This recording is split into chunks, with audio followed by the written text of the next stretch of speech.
Farid nak bagi tahu yang ilham untuk dapat idea ni dia main ada waktu dia. Dan dia bagi contoh yang jadi dekat Michael Jackson dan P. Ramlee macam ni. MJ semua idea dia main tengah-tengah malam.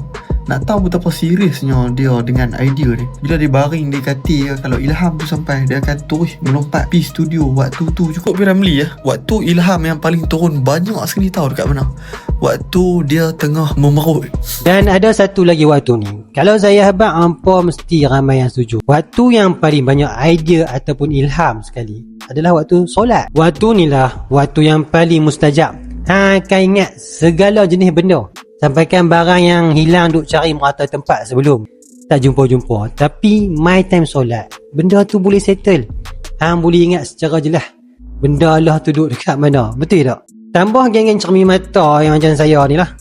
Punyalah bergaduh dengan orang lain. Kata kita letak dekat sini lah, letak dekat situ lah. Yang lagi teruk kata ada orang sembunyi. Last sekali tuan badai yang salah letak tempat rupanya. Kalau dari segi agama, kita akan kata semua ni kerja setan nak bagi kita tak khusyuk dalam solat. Tapi kalau dari segi saintifik, kajian tunjuk yang time solat ni kita rasa paling tenang.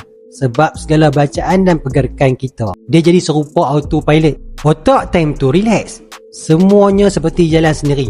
Kalau dari segi psikologi, mereka panggil default mode network, DMN. Perkara yang kita duk buat ulang-ulang dan kita hafal. Dan time ni lah hormon kortisol turun. Otak beralih pada gelombang alfa.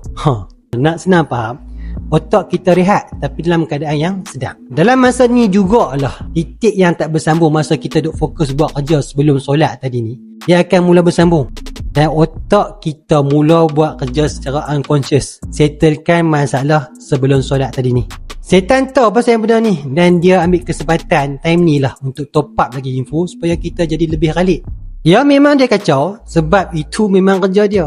Tapi kita boleh lawan balik dengan kita faham apa yang kita baca dalam solat tadi ni. Bukan semata-mata baca nak bagi selesai solat sajalah. Kalau kita faham apa yang kita baca tadi ni, dan masa itulah juga kita akan sedar yang kita tengah mengadu dan bercakap dengan pencipta kita.